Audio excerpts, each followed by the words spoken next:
well, stuffed salmon croquetas and well, pan-seared sauteed broccoli with a little cheese sauce, well, white cheese sauce, and red beans and rice. If you want to, join in and get that.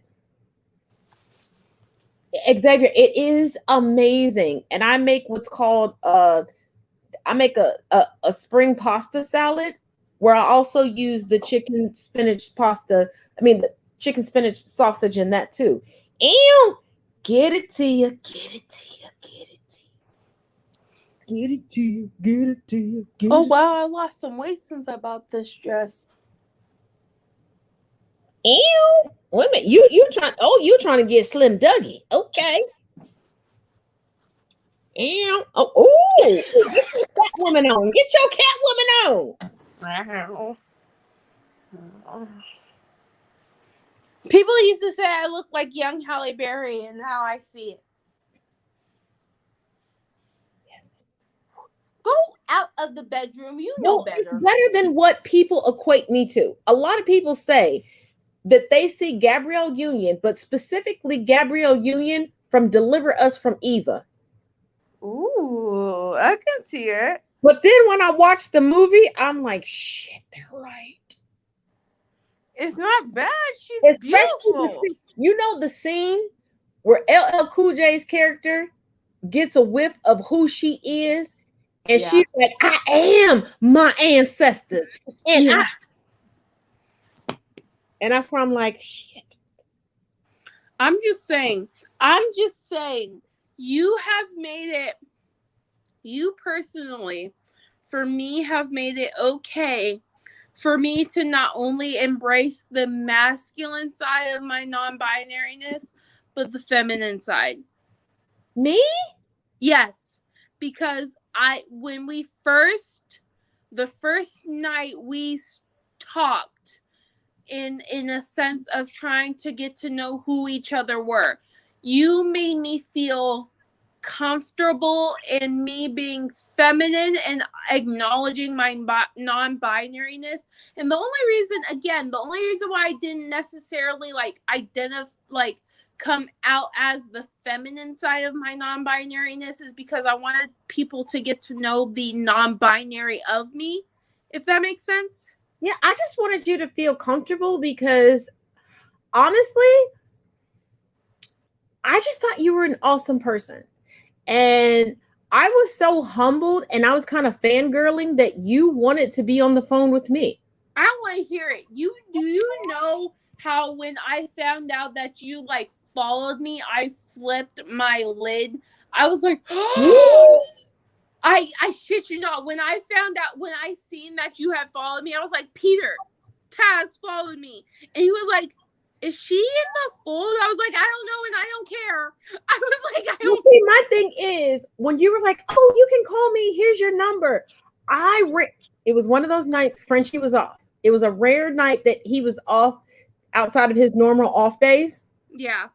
I ran upstairs and I was like, oh my God, they want to talk to me on the phone. And he's like, you got to calm down. You cannot fangirl on the phone with them because they will never want to talk to you again. And I was like, oh my God. And he's like, stop it. And he literally grabbed me by the shoulders and shook and was like, stop it. You can't do that. Be a professional. And I was on the phone like, oh my God, they want to talk. So you're going to tell me we were fangirling over each other? Because, and again, I think the reason why I fangirled over you so hard was because, for one, we followed each other and we didn't know it, for one. We were following each other. Mind you, you guys, we were following each other for months and we didn't know it. Like, I loved her and she didn't know it. And she loved me and I didn't know it. We just didn't know it. And the night where I had hopped into I Speak Anthony's live, I said, I need help. And you were live with him and T Nathan. And you were like, oh, fudge that. Like, who am I coming for right now? Like, you asked T Nathan, who am I coming for? Like, and I was like, wait, Taz. And because your name wasn't Taz on TikTok. And I'm just like, wait, who's Taz? Like, I'm just like, because again, I didn't recognize the name Taz to your name. And I was just like, because during that time, it was when people don't pay attention to the last part of my name. Yeah, I didn't pay attention to it. So when I heard your name, I was just like, because during that time, again, people were misgendering me. So I was just like, I don't trust it. I don't know. Because if I don't know them, I don't know if they're going, no. I was just like scared out of my mind. And T. Nathan ended up calling me. He was just like, no, Taz is someone you can trust. Like because and I don't think you realized that I had duetted the video where someone had misgendered you. And I went hard in the paint on them, and they ended up deleting their account.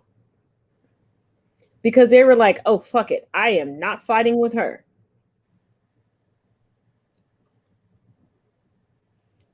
And, I never do those videos like praising because somebody deleted their video or anything else or deleted their account. But that was the one time where I was like, yeah, be aware. You come for somebody I love, I'm coming for your neck. And I'm going to keep coming at your neck until you leave. I was so caught up. And then when we did that, and that was a part of the 3-hour live that we did, which, child, the amount of coffee I drank that night, I started seeing my own thoughts in other people's thoughts. Like, you were on my level with caffeine. Because I was like, I can't do that. Like, and legitimately, y'all, I was up for 2 days. I drank so much coffee because I overdid it, trying to make sure I stood up because we had a goal and we did exceed that goal. So we were able to help more families than we thought that we could have. But when Tia came in, I was like, oh, hell no. Wait a minute. And what you don't know is that I was being texted behind the scenes. Do not leave the live. We promised we would do this because I know you. You will leave the live to go check somebody's life. And I was like, well, they can't stand by themselves. Let me just leave for a few minutes. And then I started having technical difficulties. And they were like, Papa, you ain't got no goddamn technical difficulties. Get the fuck back in here. They were like, yo, shit, you work in IT. We know your shit ain't gonna drop. Get the fuck back in here. Because I thought I was slick. I really did. I thought I was slick. Hey, I get it. I just, again, I don't think you understand. I think in a sense you're like me. And when I say that, I think it's like, okay. So, Tia, let me tell you something. When we finally connected and you gave me your number and we could talk on the phone, I was at a point where I felt that I was just not appreciated, not heard, not anything. And I'm going to be honest, I was at a point that I was going to give up. Our conversations and our subsequent conversations after the first, it reinvigorated me. So without you even knowing, you saved me. Don't just tell me not to cry. I didn't mean to make you cry. Please don't cry. Please don't cry. I'm sorry. I didn't mean to make you cry. Please don't. Peter, I'm sorry. Please. I didn't mean to make them cry. It's not. It's just, I wish I heard that from my brother. I'm sorry. It's not your fault. But I hadn't talked to anybody. I hadn't told anybody anything. And I know you know the significance of that. The fact that I hadn't up. I didn't ask for help. I didn't ask for understanding because I had made up my mind. It's not It's not. And that's why when you told me It's not. about your brother, but Tia, listen to me. That's why when you told me about your brother, I told you one thing. I told you that your brother's spirit lived through you and that you were doing the work of the ancestors. You remember that? That's what I.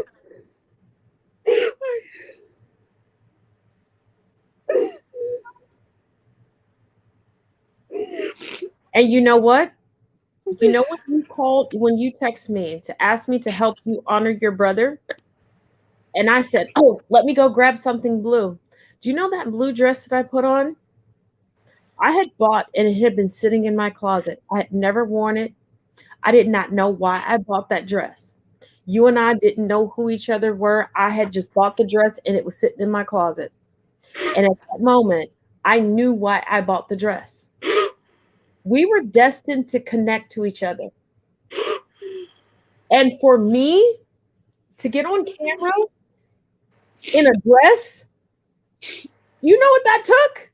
Yeah, I know. I was on camera in a dress. I just, I don't. But please don't cry, baby. It was a good thing. I don't understand. I don't think you really understand the the um the amount of I seen my brother and I hugged him the day before he died.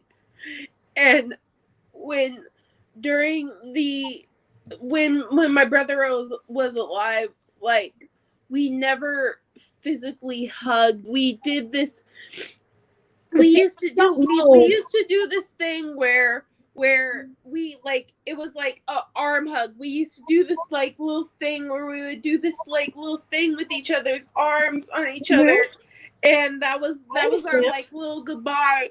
And the day before he left us, we hugged. It was like a physical hug, and I don't think you or Jesse or Lizzie or any I don't think you guys really understood what the significance of what you did on his birthday meant to me, because him and I Sweetheart, we understand more than you think. And the one thing I want to tell you, and I'm telling you this from experience, you don't know who he talked to last. Because the person that I talked to before you sent me your number, I was already on the fence. And that person was about to send me over the edge. I took a deep breath and decided to talk to you. Imagine if I decided not to talk to you, because that last person I talked to had sent me over the edge. And I understand exactly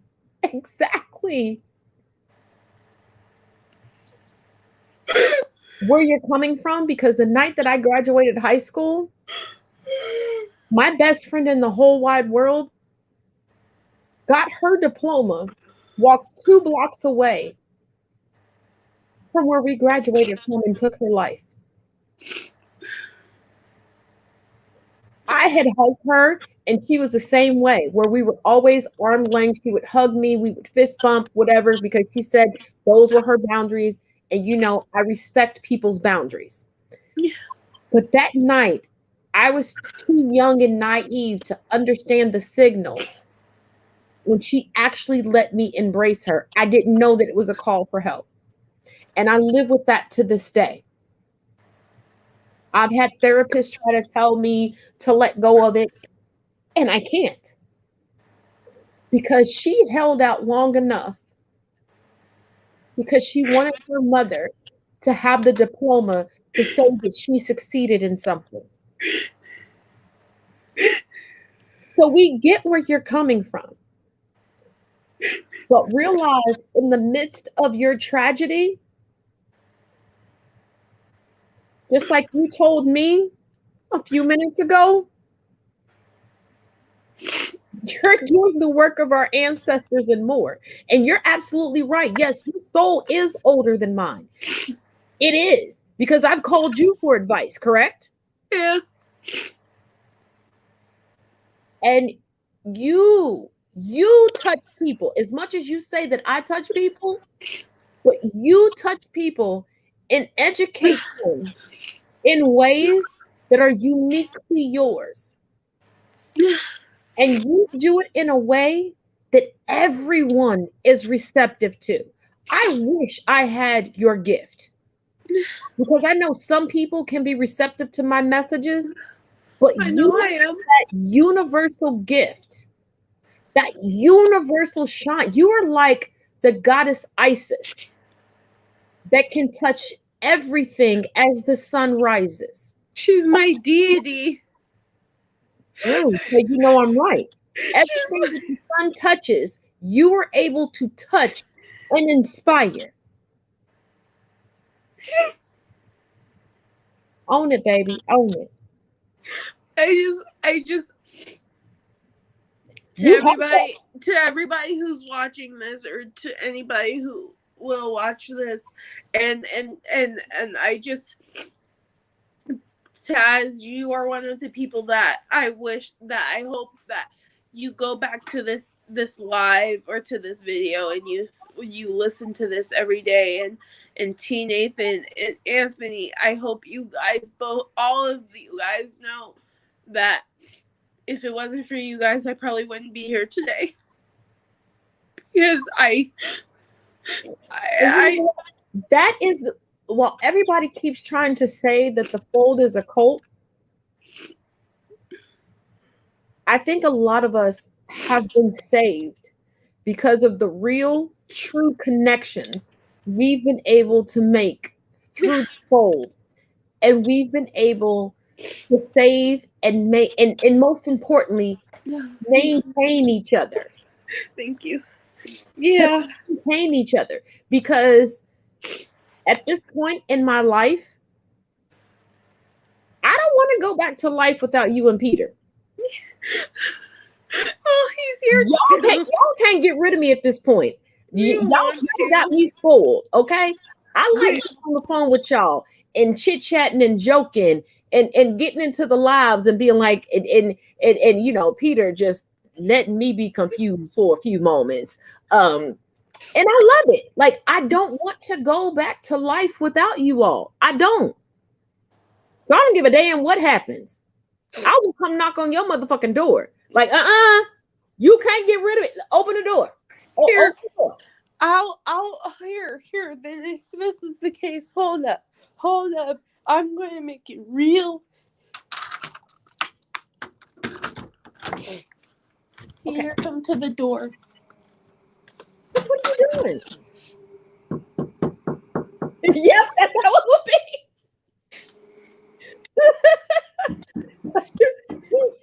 You know me. I'm outside right now. Oh, hi. Hi. And you all be like, hi, it's Taz. Let me in. We need to talk. That's exactly what we'll be. Like, I know y'all mad, but we about to get over this. We gonna hug it out. Where's the kitchen? Where's your seasonings? I'm about to cook dinner. I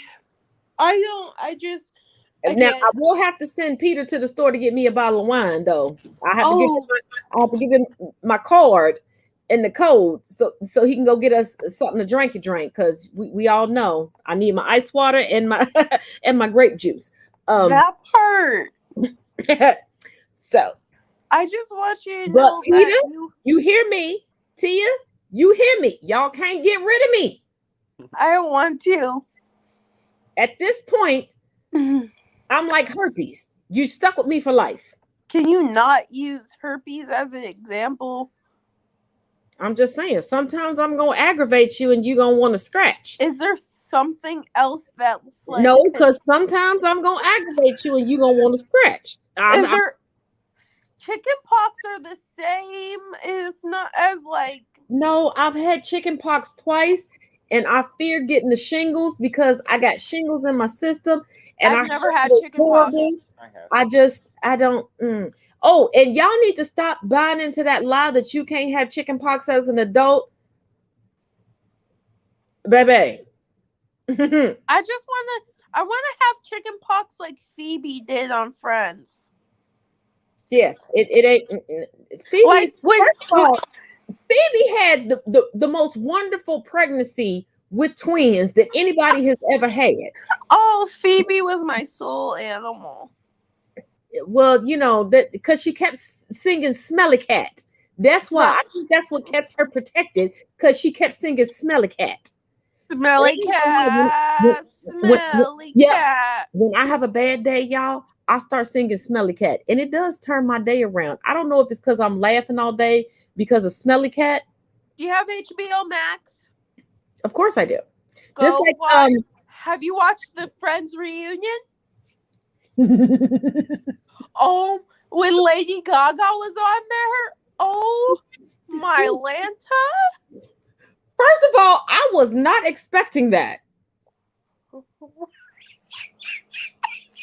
Y'all, I'm not. Okay, I have this big, huge, like metal salad bowl. I filled it full of popcorn. When Lady Gaga hit the scene, I forgot that I had the popcorn sitting on my lap and jumped up, and popcorn flew everywhere. I think when Lady Gaga said to Lisa Kudrow when she said your character made it okay to be weird, when I heard Lady Gaga say that, I was like, yes. I always wonder why I connected with Phoebe so hardcore. It was because Phoebe made it okay for us to be who we were. It's just like Sheldon from Big Bang Theory. Yes. It made it okay to be smart and weird. And then, compared to that a lot. first of all, Sheldon also made a bunch of people in my life realize that at everybody's house, I have a specific spot that I sit in. And if you sit in my spot, I will just stand there and stare at you. I didn't know until Sheldon. And then when Young Sheldon came out, do you know my father watches Young Sheldon and calls me every week and goes, "This was you at this age. Why did you? We don't need to do that, Daddy. We didn't know. We don't need to do that." We don't need to relive my childhood. And he was like, "But parts of that is the same because, like, this past week, I had to do the outreach. Now, the outreach is attached to Dad's church building. So when he preaches, I do try to go in just to give support. Last Sunday, my daughter was sitting in my spot. Oh, So I stood at the door and I was like, I know this is immature. And my daughter is looking at me. She goes, "This is my spot now." And I was like, "I can write you out of the will." That part. And she's like, "So you want your spot back?" Mm-hmm. That part. Play with me. That part. Like my favorite line from one of my favorite movies, Fried Green Tomatoes. "I'm older, I'm wiser, and I got better insurance. Y'all don't play with me."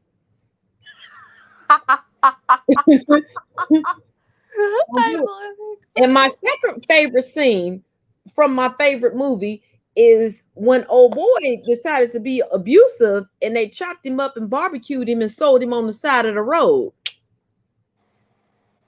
Don't play with me. Oh, Fried Green. You don't remember the barbecue scene from Fried Green Tomatoes? You do know they were selling the parts of the abusive boyfriend. Taz, I'm going to tell you this much. I'm not that old. Motherfucker. I watched Friday. Peter?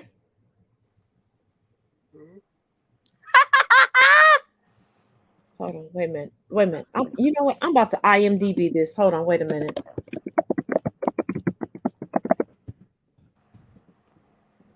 You're already tired, Sleepy Bee? I was tired when you were on the phone call. Hold on. Oh, we about to get off in a minute because I'm about to. Oh, okay. The damn movie came out in 1991. I was born in 92. And he was born in 95? Okay. I heard the window shut down sound.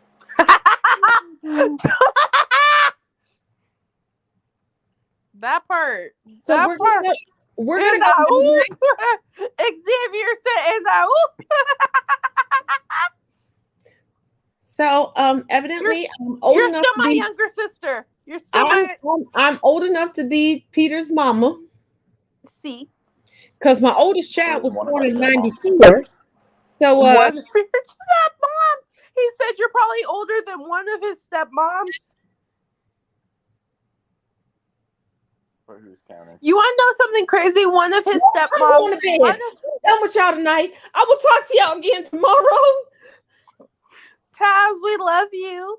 Yeah, I love you too, but You guys, I love you guys. I cried way too much more than I thought that I would. Just because I would too, but we get emotional, and Chicken didn't want to get on here to regulate our tears.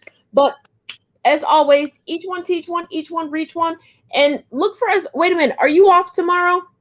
I'm off until Monday. Oh, cool. So hit me up, and we'll do some joint lives this weekend. So I love you guys. And Peter, if you ever remind me again of the year that you were born, I will show up at your door, and I will make donuts that you can't have. Doesn't come up that often. Well, first of all, we know that's a lie because I'm a big baby and I will still give them to you. But we're all going to go night-night because I need to reevaluate my life right now. And I have to go have some vodka. So, I thought you were going to say you need to go have some Peter, but okay. I'm going to take a video and I'm going to send it to you so then you see me taking a shot because I love you. Oh, yeah, you got to do that because I don't know if you remember the video where the girl was like, oh, you think you're tough? Take a shot of vodka without making a face. Bitch, I got you. Hold up. I got you. And I took a shot of Spanish vodka. Like, what's up? You need some help. No. Yeah, I got yeah. I'm going to take a shot of vodka and I'm going to do it without making a face. Well, send me the video.